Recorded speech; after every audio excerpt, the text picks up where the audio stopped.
My husband was cheating on me with my sister, and they told me it was none of my business, but 5 years later, it seems like it is when they call me because they need my help.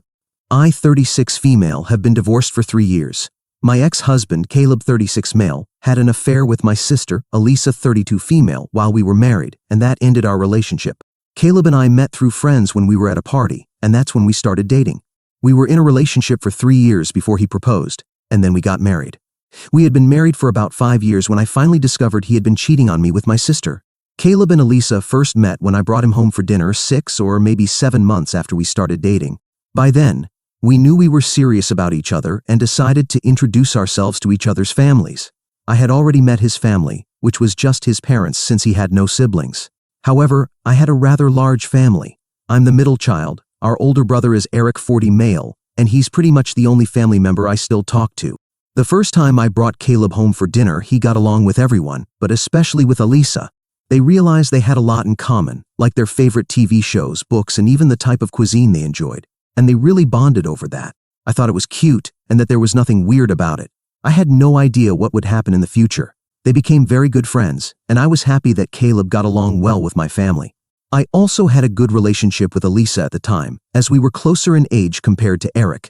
Elisa and I would even go on double dates with our respective partners and have a lot of fun together. She had a couple of short relationships while Caleb and I were together, so she would bring a different guy to each date, and she even joked that she wished Caleb had a brother so she could date him instead. Sometimes she would make comments about how perfect Caleb was and how lucky I was, but I always took them as compliments, never overthinking them because I really thought she was just praising Caleb and saw nothing wrong with it. I never thought she might have been hinting at something because I trusted her so much that it never even occurred to me that she might like him. When Caleb proposed to me and we got married, no one was happier than Elisa. In fact, she was my maid of honor at my wedding, so you can imagine how hurt I was when, after 5 years together, I discovered that they had been sleeping together behind my back. Before you ask, there was nothing that could have made me suspect them. I trusted Elisa more than anything in the world, and I also trusted Caleb. In my mind, they would never do anything to hurt me, and I was sure of that. So, for 5 years, Caleb and I had a very peaceful relationship. There were a couple of small hiccups here and there, like him wanting to have kids while I wasn't ready for that. He wanted me to spend less time at work, but that wasn't an option for me because I earned more than him, and for the kind of lifestyle we had, we needed my income to stay financially stable. He thought I was too career-driven and wanted me to be a little more relaxed, and no matter how much I tried, I couldn't explain to him that we absolutely needed both of our incomes to maintain a stable lifestyle. For context, I'm an investment banker, and it's a really demanding job. He works in marketing and is good at his job, but he's not as dedicated to it as I am, and I'm not complaining about that. I really love my job, and it helps me fulfill my dreams, so why shouldn't I work hard for it? And as for why I didn't want kids, well, that's an easy answer. I wasn't mentally or emotionally ready to be a mother, and I would rather not do something at all than do it poorly, especially when it comes to parenting. I believe that if someone isn't ready to be a parent, they shouldn't be pressured or coerced into becoming one.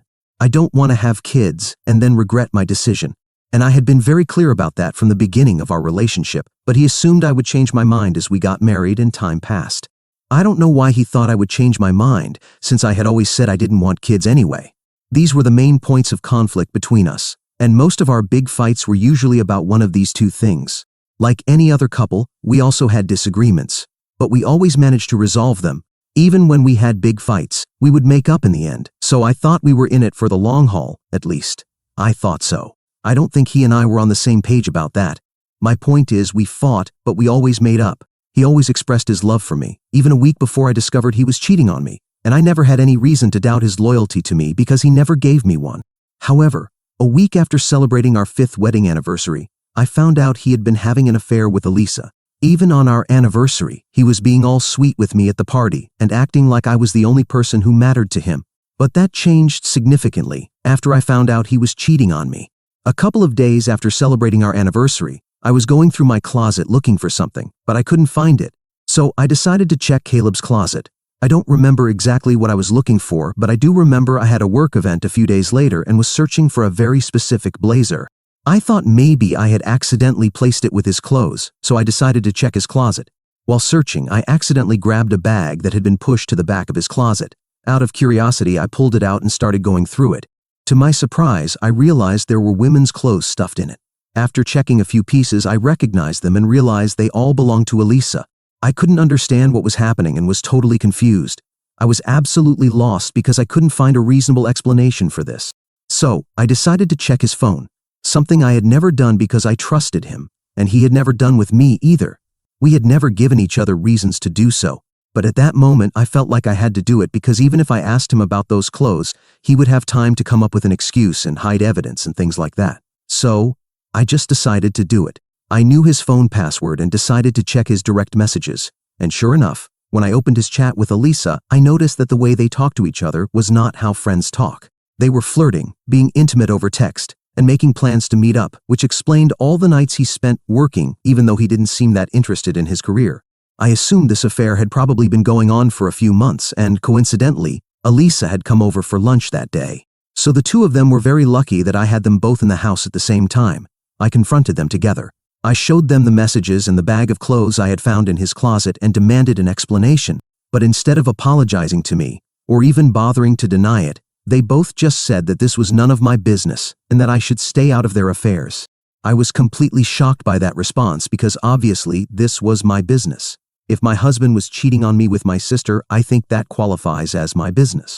I didn't hold back and started yelling at both of them that day. But instead of reacting to any of it, they just kept pretending this wasn't a big deal. Caleb even had the audacity to say that since I wasn't giving him a child, and I also wasn't bothering to spend enough time with him, which was really hypocritical because he also wasn't willing to compromise on his luxurious lifestyle, and I was the one supporting it. But anyway, that was his reason for saying he had to look elsewhere, and he and Elisa got along really well. Elisa said that I should actually be happy that he chose to keep it in the family instead of going somewhere else, because that would have been even more embarrassing for me.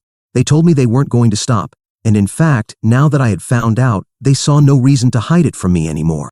They had only kept it a secret because they wanted to avoid the drama and were just waiting for her promotion so she could move away, and Caleb would follow her. But she wasn't against the idea of revealing everything now and ending it.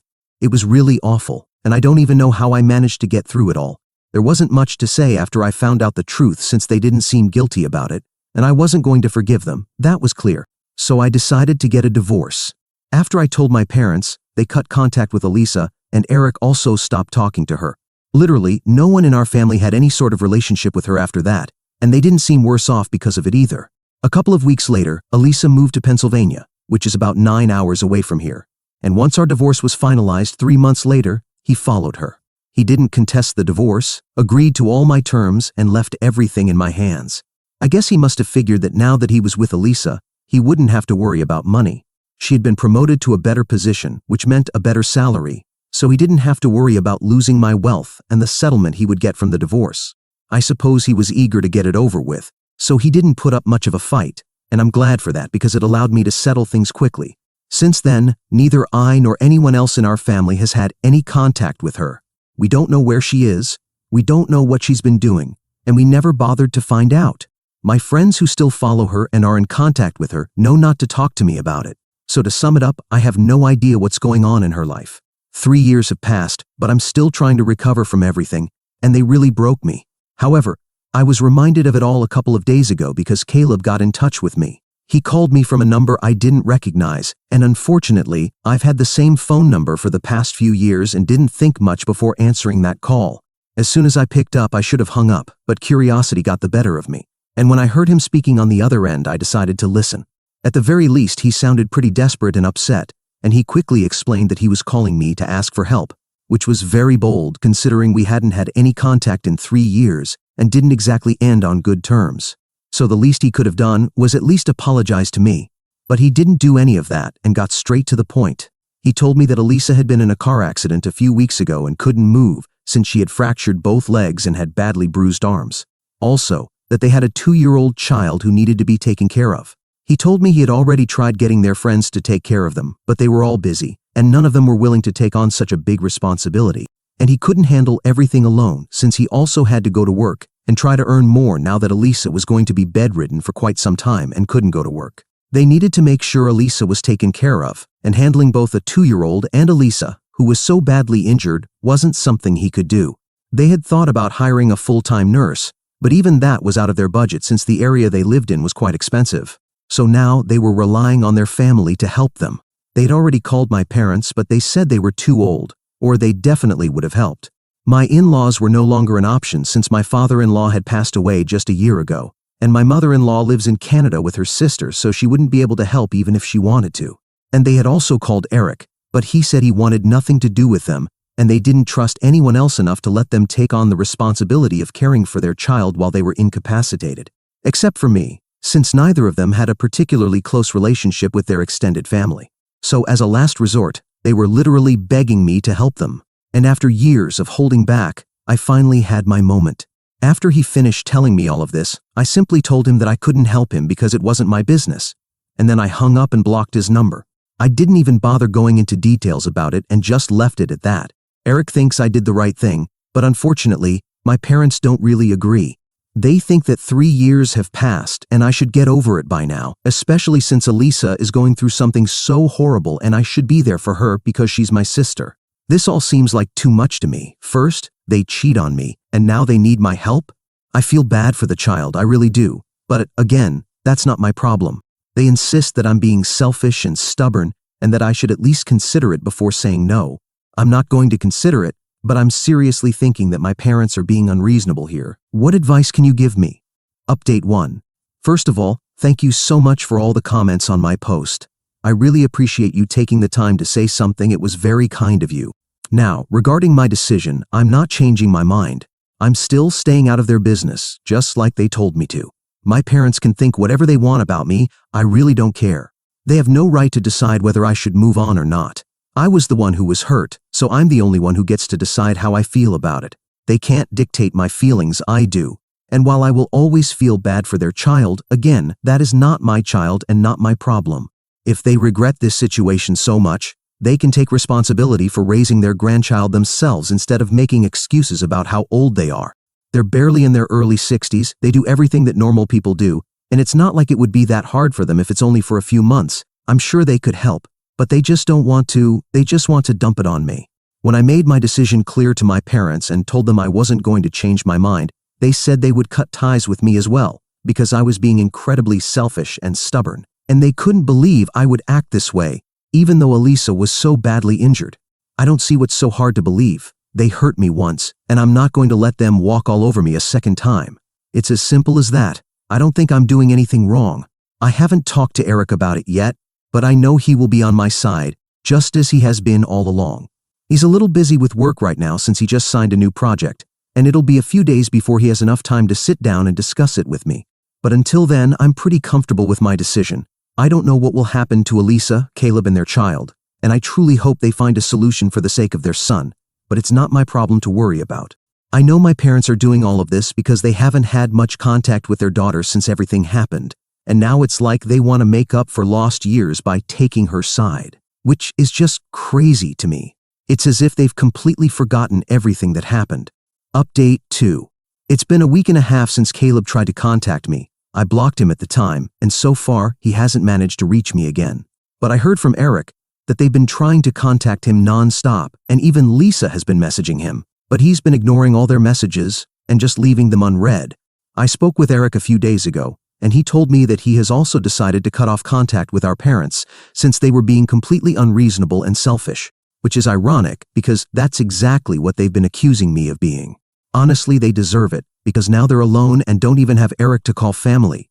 They still have the chance to make things right with their other daughter, Elisa. But I don't think they're going to take responsibility for raising her child. That seems unlikely because my parents are the type of people who say they love their family but won't actually do anything extraordinary for anyone. I've seen it in how they treat Eric's children. I won't go into details, but there was an incident a few years ago when Eric's oldest son broke his wrist after a bad fall at the park. He must have been around 4 years old at the time. Eric's business was struggling back then, and he asked our parents for a loan so he could hire a physical therapist to help improve his son's wrist movement after the cast was removed. But they flat out refused. Apparently, they told him they were getting older and needed to save for their retirement, so they couldn't just give out money like it was charity. Eric respected that and never brought it up again because he didn't want to seem demanding, but I found it a little selfish of them. So I'm not surprised that they're still unwilling to help with their grandkids. It's exactly what I expected. I just hope they understand when Eric and Elisa refuse to let them interact with their grandkids in the future, since they've never shown any interest in being helpful. If their children aren't entitled to any help from them, then they should extend the same courtesy to their grandkids and not feel entitled to spend time with them whenever they please. But that's just my opinion. Even though I don't like Elisa, I hope things work out for all of them eventually. Update 3. So, this is going to be a pretty long update. It's been almost 2 months since I first heard about Elisa's accident. I haven't heard from them directly, but I've stayed in touch with Eric, and he's the one giving me all this information. I told him I'd be okay with him staying in touch with Elisa and responding to her messages because, honestly, I didn't feel great about the situation. I don't like Elisa, that's true, and I really despise Caleb, but at the same time, I'm not heartless enough to wish them harm. I know their 2-year-old son had nothing to do with all the terrible things they did in the past. So I told Eric to keep in touch with Elisa and help her if she needed it. They were awful people, but that doesn't mean I have to stoop to their level. I already got my revenge. I refused to help them, and that was enough. But families are complicated, and I can't bring myself to wish bad things on anyone, no matter what they did to me. That's just not who I am. I feel like I have to defend my choices because people can be judgmental sometimes. Anyway, I encouraged Eric to talk to them just to have some peace of mind, knowing that my nephew was okay. That's all that really matters to me, to be honest. So 2 weeks ago, he finally got in touch with them and asked how things were going over there. Elisa told him things were really bad. They had to rely on daycare to take care of their child, and it was making a huge dent in their finances because the neighborhood they lived in was expensive. It wasn't an option for them to drive several hours back and forth from where they lived every day, since Caleb also had to go to work and she couldn't do anything for herself anymore. So things were really tough. On top of that, they were falling behind on rent and were at risk of being evicted. The landlord was kind enough to give them an extension for a couple of months, but after that, they absolutely had to pay or move out. She had no idea where she was going to get all that money. She had asked our parents for help, but they refused again, saying they wanted to save for the future.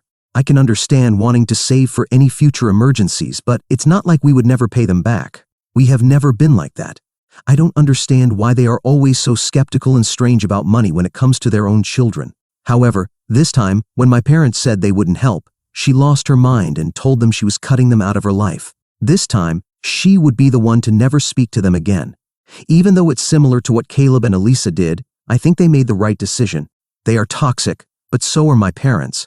It's surprising how Eric and I turned out okay, considering we were surrounded by people like that. But anyway, my parents won't have access to any of their grandchildren in the coming years, that's for sure, and they'll have no one to blame but themselves. They won't even have access to their own children when you think about it, since I'm not speaking to them, Eric is no longer speaking to them, and now neither will Elisa. So they are practically alone. I can't say they don't deserve it. I definitely don't feel sorry for them. Now, regarding Elisa and Caleb, Eric and I discussed what was happening with them, and I told him I had no problem if he wanted to help them. My conscience wouldn't allow me to interfere with that. I'm sorry, but personally, I just can't do it. I will stay out of their business, as they said, but I won't discourage anyone if they want to help them either. Eric told me that, until now, he hadn't been on good terms with her simply because what she did to me was very wrong. But now it's really hard to be angry with her because, despite everything that happened, she is in a really difficult position. And as her older brother, he couldn't just sit back and watch his nephew suffer because he knew for sure that the child was having a really hard time dealing with all of this emotionally. So we decided that he would send them some money each month until they could get back on their feet. Honestly, I'm glad he's doing it because I know that no one stood up for him when he was struggling. Our parents did nothing for him, and I tried to contribute financially when he was going through a low point in his business, and so did Elisa. But we also had to take care of ourselves and weren't in a good position, unlike our parents. They have plenty of money so they could afford it. Again, I'm not trying to sound demanding, but they could have helped and they didn't. And even though Elisa and I weren't exactly in a position to be philanthropists, we still tried to help. So now I guess it's only fair that Eric returns the favor and helps her too, regardless of what she did to me. I will never get over it, but so what? My main concern was that my nephew was suffering, but now that's taken care of, I can go back to never thinking about them again. Honestly, I don't want anything to do with either Elisa or Caleb. I feel really sorry that something so bad happened to them, but now I want to move on with my life. I think this was the closure I needed because even during the divorce, I still didn't feel like I had closure the way I do now. I'm going to focus on my work and my own life and try to improve everything about myself without worrying about other people anymore. I don't have to deal with toxic people anymore since I'm no longer in contact with my parents either, and I'm pretty happy about that. I'm single and have so much to live for, so I'll be fine. Update 4. It's been a few weeks since Eric decided to help Elisa and Caleb. At first, everything seemed fine. Eric was sending money regularly to help with their expenses, and Elisa seemed grateful for his help. But recently, Eric called me and told me that things had turned ugly between them. Elisa and Caleb started asking for more and more money, justifying each request with new emergencies or unexpected expenses. Eric realized something was off and decided to look into it further. He discovered that, in reality, Elisa and Caleb were spending the money on luxuries and indulgences, instead of using it to cover their basic needs and solve their real financial problems. All this time, they could have cut down on unnecessary expenses to adapt to the situation, but all they did was maintain their lifestyle. Of course, Eric was angry. He had been willing to help them, but he felt betrayed by their lack of honesty and responsibility. So he decided to stop all financial support and cut contact with them completely. At least he has peace of mind knowing he tried to return the favor. But everything has a limit. Update 5. I know everyone has been asking me for updates on Elisa, but the reason I haven't written here again is that I'm no longer in contact with her, and neither is my brother, so I have no news about them at all. What I'm writing about is that my mother had a minor household accident, which means she has to spend some time in bed. My father called me and asked me to go over in the evenings after work to help them, but I flatly refused. They have money to hire people for that, but still, my father wants me to go and keep my mother company because he can't be with her all day. I knew something like this was going to happen, but I didn't think it would be so soon. Anyway, it's not life-threatening, and she just has to spend a few weeks in bed, so it's not like she's in the hospital or anything. On the other hand, after everything that happened, I don't know how they expected me to be willing to help them when they never did. Eric isn't going to do it either, and I guess their own money will have to be their company at this time.